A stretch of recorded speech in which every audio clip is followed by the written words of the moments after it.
Good morning. Welcome to Mahood Life. I'm Julie. This is reading through the Bible in a year. We're reading through the Chronological Bible this year. We are in Judges, and we're going to be reading Judges 6 through Judges 8:3. So grab your beverage, whatever it is that gets you going in the morning. I am running out of mugs. I have all my fall mugs, but I'm not going to bring those out till fall, so I'm scrounging for mugs here. This is my mug of the hour. You may not think this is a mug, but I use my regular mugs for things like soup and oatmeal and stuff like that. So this is part of a series of the Campbell's soup mugs, and this one is the beefsteak tomato soup one, which I do use my mugs for soup, but I'm bringing this out anyways because I'm running out of mugs. But this is the mug of the hour today. It doesn't have anything in it, but it's just I have to have a mug. So here you go. All right, let's get started with the reading today. It begins with a commentary entitled Gideon and His Son. As if traditional military warfare were not difficult enough, the people of Ephraim and the people of Manasseh on both sides of the Jordan are the object of attack by Midianites from the east, who are the first people known to use camels in battle. Wow, that's interesting. The Midianites were the first people to use camels in battle. Hmm. With the mobility provided by the camels, the Midianites are able to force many of the Israelites to live in caves away from their crops, which are being destroyed. God raises up Gideon, an unlikely leader who only reluctantly takes command of the outnumbered forces. Gideon's initial battle with the Midianites is an exciting example of the power of God. I love reading about the battles that exhibit God's power. So the initial battle with the Midianites is an exciting example of the power of God, which is available whenever one is overwhelmed by an enemy. Gideon is well aware that his victories are really God's, therefore, he refuses to allow the people to make him their king. Even when he makes a golden ephod, which some of the people later use in an adulterous manner, Gideon does so to honor the true God of Israel. One of Gideon's sons, Abimelech, does not have the same strength of character as his father and actively seeks to be a king. In the process, Abimelech kills his many brothers. Although he manages for a time to reign over some of the people of Manasseh near Shechem, he is neither one of the judges raised up by God nor a true king of Israel. Abimelech is but a sorry example of a son who refuses to follow in the steps of a righteous father. So we begin here with Judges 6. Again, the Israelites did evil in the eyes of the Lord, and for 7 years he gave them into the hands of the Midianites. Because the power of Midian was so oppressive, the Israelites prepared shelters for themselves in mountain clefts, caves, and strongholds. Whenever the Israelites planted their crops, the Midianites, Amalekites, and other eastern peoples invaded the country. They camped on the land and ruined the crops all the way to Gaza and did not spare a living thing for Israel, neither sheep nor cattle nor donkeys. They came up with their livestock and their tents like swarms of locusts. It was impossible to count the men and their camels. They invaded the land to ravage it. Midian so impoverished the Israelites that they cried out to the Lord for help. When the Israelites cried to the Lord because of Midian, he sent them a prophet who said, "This is what the Lord, the God of Israel, says. I brought you up out of Egypt, out of the land of slavery. I snatched you from the power of Egypt and from the hand of all your oppressors. I drove them from before you and gave you their land. I said to you, I am the Lord your God. Do not worship the gods of the Amorites, in whose land you live. But you have not listened to me." The angel of the Lord came and sat down under the oak in Ophrah that belonged to Joash the Abiezrite, where his son Gideon was threshing wheat in a winepress to keep it from the Midianites. When the angel of the Lord appeared to Gideon, he said, "The Lord is with you, mighty warrior." "But, sir," Gideon replied, "if the Lord is with us, why has all this happened to us? Where are all his wonders that our fathers told us about when they said, 'Did not the Lord bring us up out of Egypt?'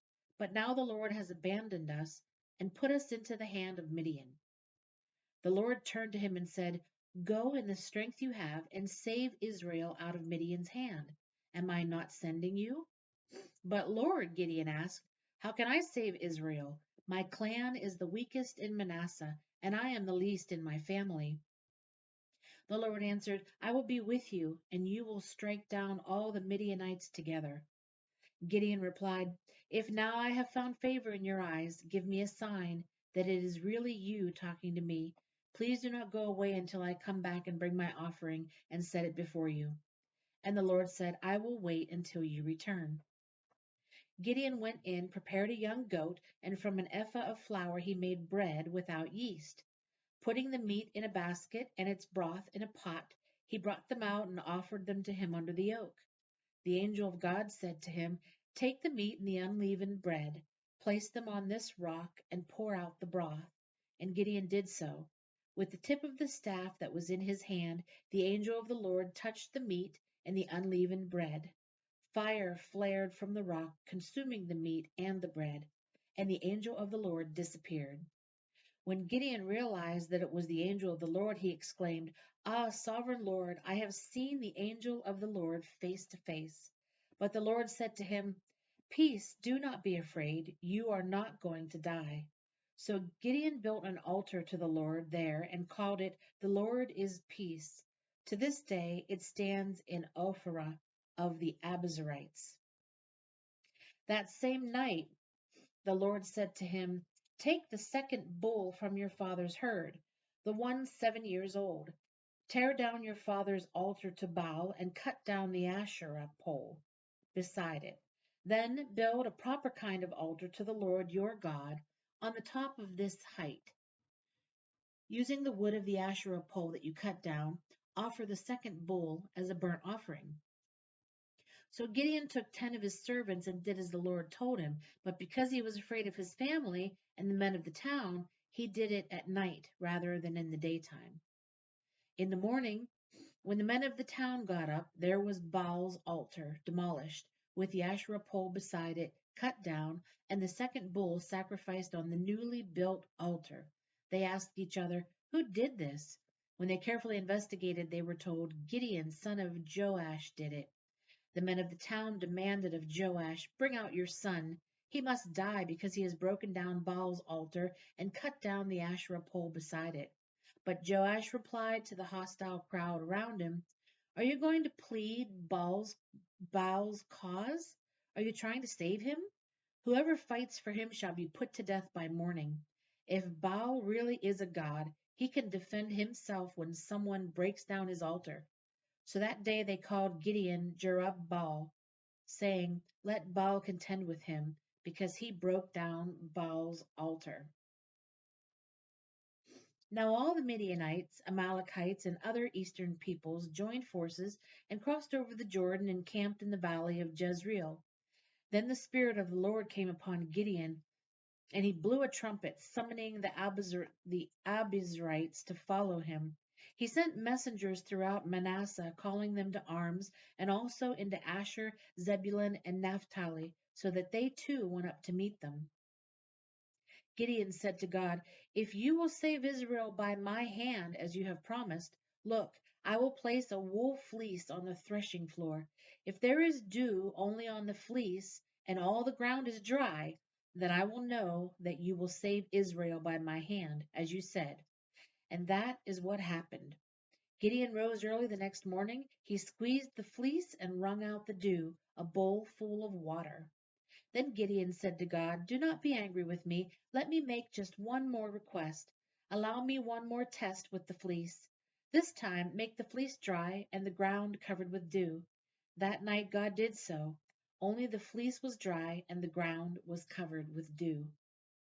Early in the morning, Jerubbaal, that is Gideon, and all his men camped at the spring of Harod. The camp of Midian was north of them in the valley near the hill of Moreh. The Lord said to Gideon, "You have too many men for me to deliver Midian into their hands. In order that Israel may not boast against me that her own strength has saved her, announce now to the people, anyone who trembles with fear may turn back and leave Mount Gilead."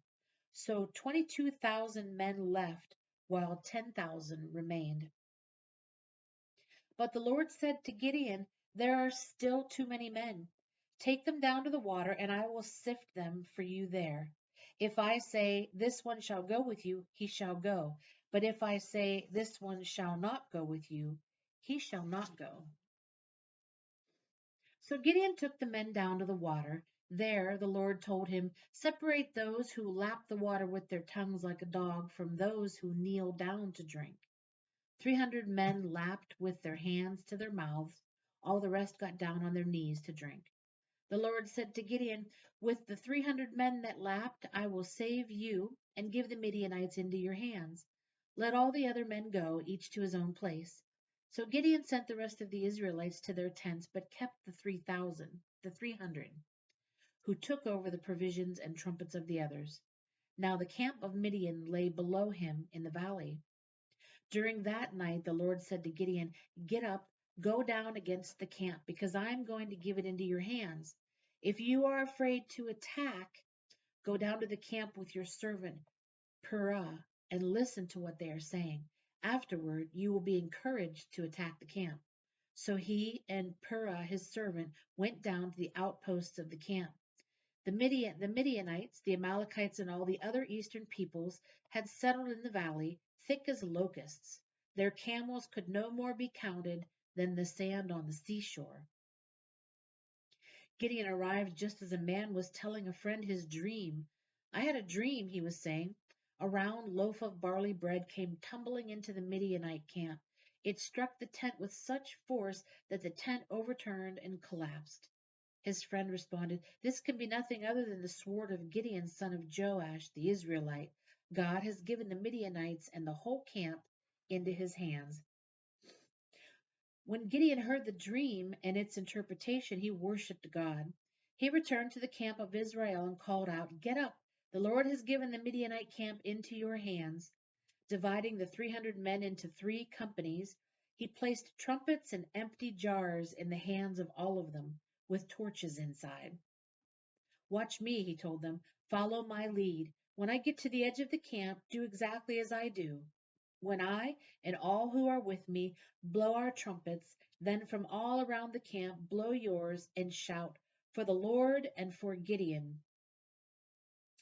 Gideon and the 100 men with him reached the edge of the camp at the beginning of the middle watch, just after they had changed the guard.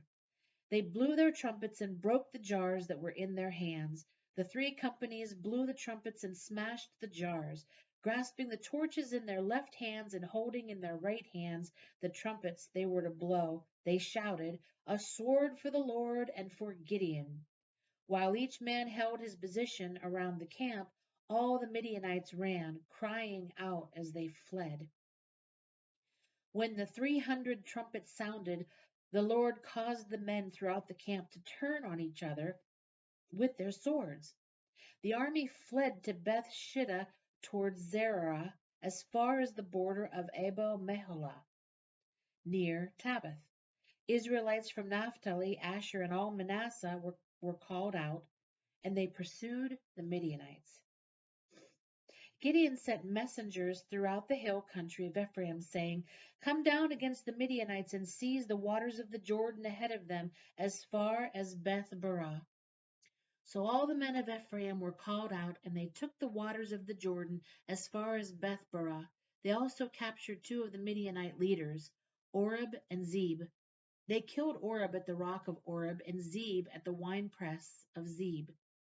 They pursued the Midianites and brought the heads of Oreb and Zeb to Gideon, who was by the Jordan.